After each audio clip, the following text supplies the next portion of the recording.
Bonjour à tous et bienvenue sur ma chaîne Lisa Meringue. Je suis vraiment très contente d'être parmi vous aujourd'hui.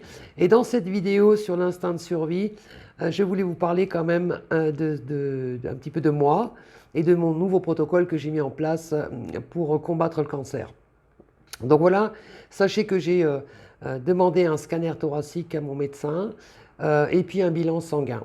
Je dois dire que je suis en protocole de soins palliatifs, même si je n'ai aucune nouvelle d'eux depuis que je suis dans ce truc.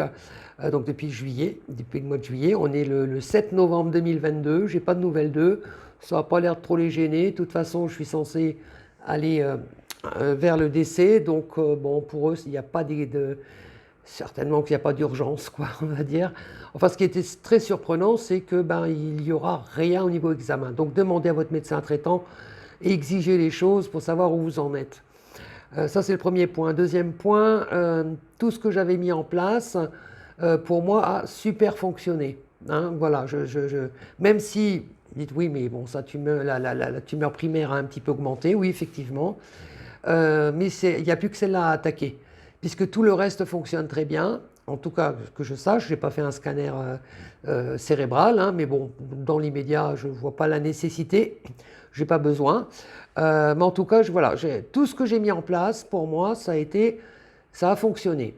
Je pense qu'encore une fois, je vais le redire, que chaque personne qui décide de faire des traitements alternatifs doit aller faire ses propres recherches, regarder ce qu'il a besoin, alors peu importe son cancer, mais avec l'état qu'il a actuellement, si ça a touché les reins, le foie, le cerveau, il va falloir adapter en fait. Hein.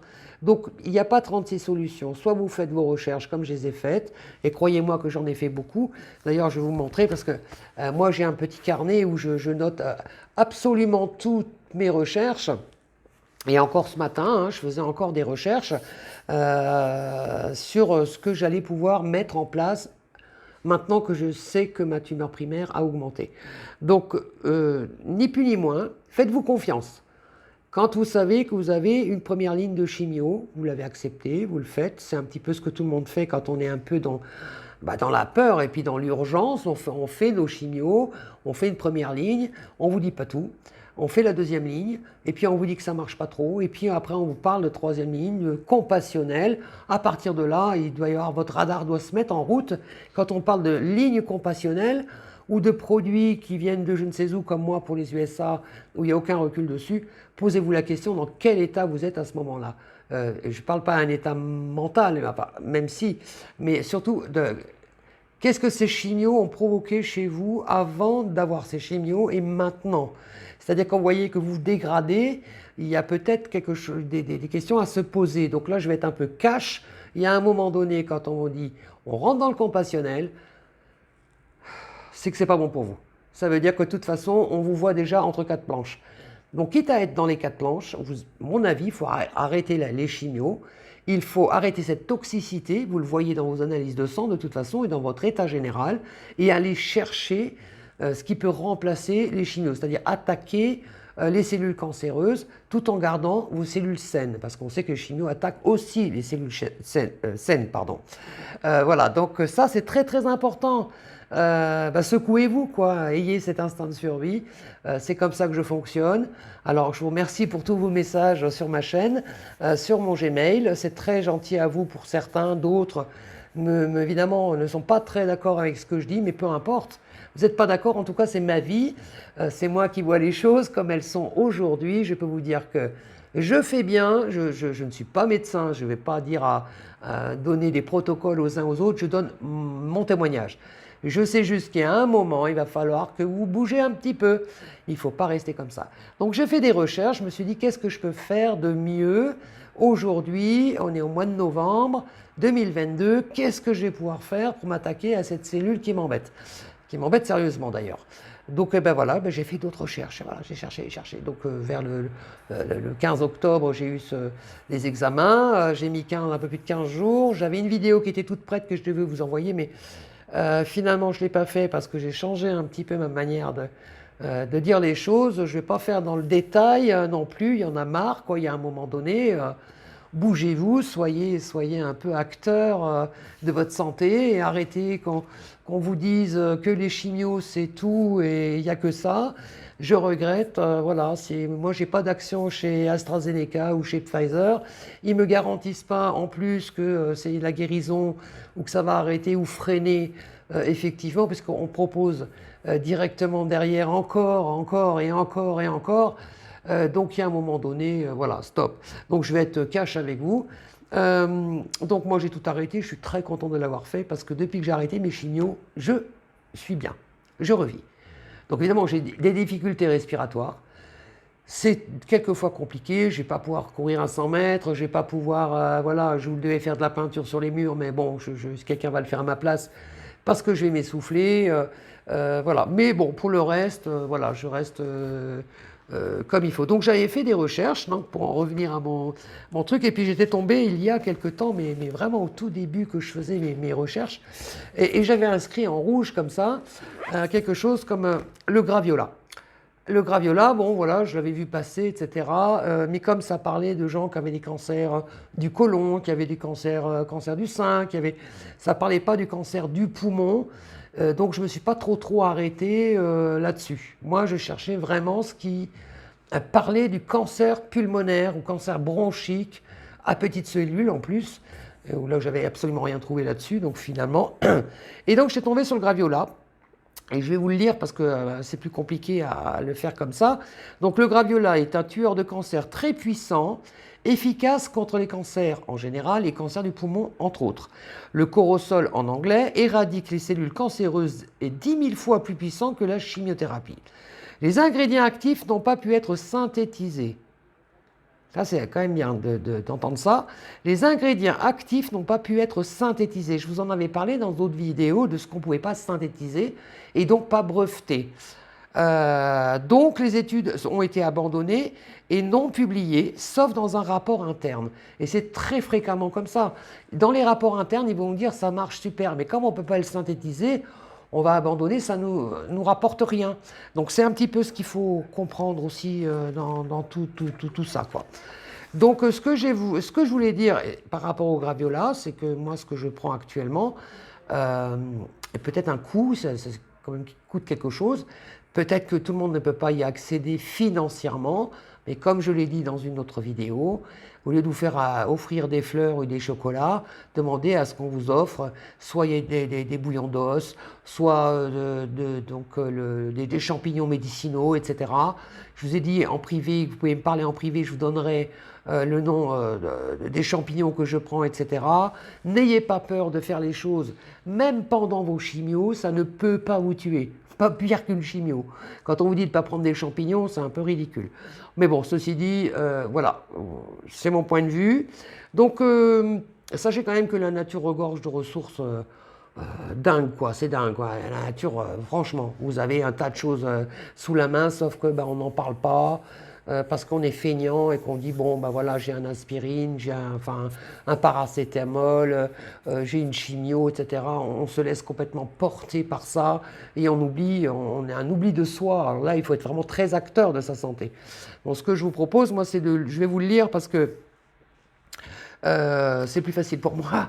Donc les bienfaits anticancéreux reconnus par le milieu scientifique, la différence entre le graviola et la chimiothérapie est considérable dans la mesure où le graviola anti-cancer n'entraîne pas ni les nausées ni de la calvitie. Ses propriétés acétogénines sont très efficaces pour l'apoptose des cellules tumorales et pour la protection des cellules saines. Le graviola met fin à l'anarchie cellulaire. Je pense que ça quand même, quand on entend ça, quand on le voit, quand on le lit, allez faire vos recherches. Voilà, ça interpelle un petit peu. Donc, il faut prendre entre 1 et 2 grammes par jour.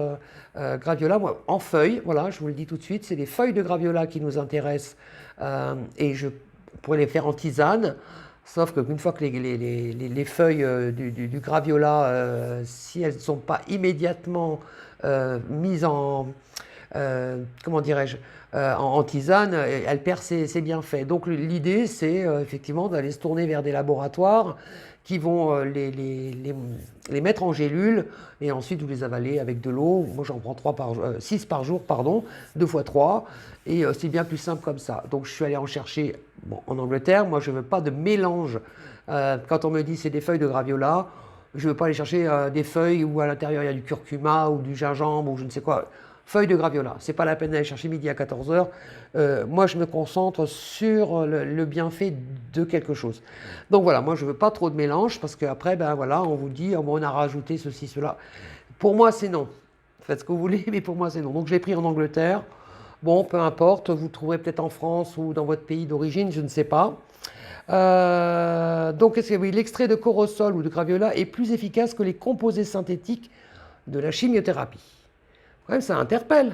Après, je suis allé voir tous les témoignages de gens qui n'avaient pas seulement un cancer du poumon, ou qui avaient un cancer du sein, hein, ou du côlon, ou de prostate, ou je ne sais quoi. Ils ont été totalement guéris. Par contre, ils ont pris du graviola pendant 1, 2, 3, 4 ans. Il y en a une, ça fait 7 ans.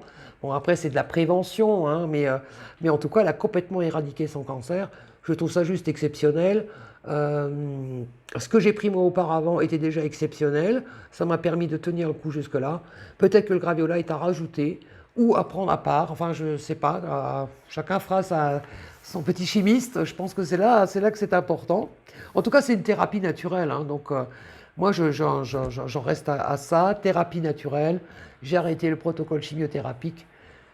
Ça me convient. Donc voilà, ça c'est mon idée. Donc, en plus du graviola, j'ai choisi de prendre de l'ail noir fermenté parce qu'il agit sur le système cardiovasculaire, le cœur et les artères. Il a une capacité antioxydante. Il est bon pour l'immunité, pour les fonctions hépatiques et les résistances au stress, pardon, et etc., etc. Je ne dis pas, voilà. En tout cas, il renforce énormément de choses, l'immunité, les infections, et là, on arrive quand même dans un moment où il va faire froid et qu'on va choper un peu tout et n'importe quoi. Voilà, en tout cas, il augmente la toxicité des lymphocytes pour les cellules cancéreuses.